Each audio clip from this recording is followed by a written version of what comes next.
নমস্কার, আজকে শোনাবো গণেশের কিছু কাহিনী, মানে গাজানান কথা। ভিডিওটা স্কিপ না করে শুনতে থাকুন। আমি স্নান করতে যাচ্ছি। আমি যতক্ষণ না স্নানের ঘর থেকে বেরিয়ে আসছি, কেউ যেন এই ঘরে না ঢোকে, এটা আমার আদেশ। আমি আশা করছি তুমি আমার আদেশ পালন করবে। এই কথা বলে পার্বতী দেবী স্নানের ঘরে চলে গেলেন। সেই মুহূর্তে পরমেশ্বর মহাদেব পার্বতী দেবীর কাছে আসছিলেন এবং ছেলে গণেশকে শ্রদ্ধার সাথে বলছে, আমি তোমার মায়ের কাছে যেতে চাই, তুমি রাস্তা থেকে সরে আসো। গণেশ বলল, আমি মায়ের আদেশ পালন করছি, কিছুতেই যেতে দেব না।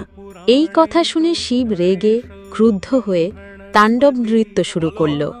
তুমি জানো না আমার ক্রোধ, রাস্তা থেকে সরে যাও, না হলে আমি তোমার গর্দান নিতে বাধ্য হব।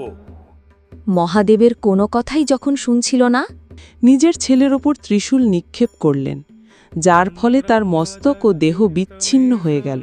পার্বতী দেবী জানতে পেরে কান্নায় ভেঙে পড়লেন, বললেন, আমার ছেলেকে ফিরিয়ে দাও, না হলে আমার জীবন নিয়ে নাও। মহাদেব বললেন, আমি ভুল করেছি ঠিকই, কিন্তু এটা কোনোদিন সম্ভব নয়। ততক্ষণে ব্রহ্মদেব বললেন, এখন একটাই উপায় আছে, জঙ্গল থেকে যে কোনো পশুর মাথা কেটে এনে জোড়া লাগালেই জীবিত হতে পারে। এই কথা শুনে মহাদেব সেনাগণদের আদেশ করলেন যে কোনো পশুর মস্তক কেটে আনার জন্য। সেনগণা মহাদেবের আদেশ পালন করতে জঙ্গলের উদ্দেশ্যে রওনা দিল। জঙ্গলে প্রথম দেখতে পেল একটা শিশু হাতি। সেই হাতির মস্তক নিয়ে মহাদেবের কাছে নিয়ে আসলো। এখন থেকে এর নতুন জীবন শুরু হবে। দেহের সাথে মস্তক জোড়া লাগাতেই উঠে দাঁড়ালো গণেশ।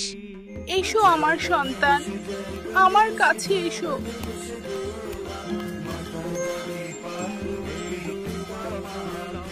গণেশের এই রূপ দেখে দেবতাগণ আশীর্বাদ করলেন।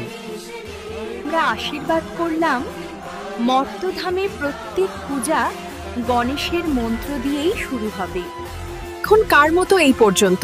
এর পরের ভিডিও দেখার জন্য ভিডিওর নিচে দেওয়া লাল রঙের সাবস্ক্রাইব বাটন প্রেস করুন।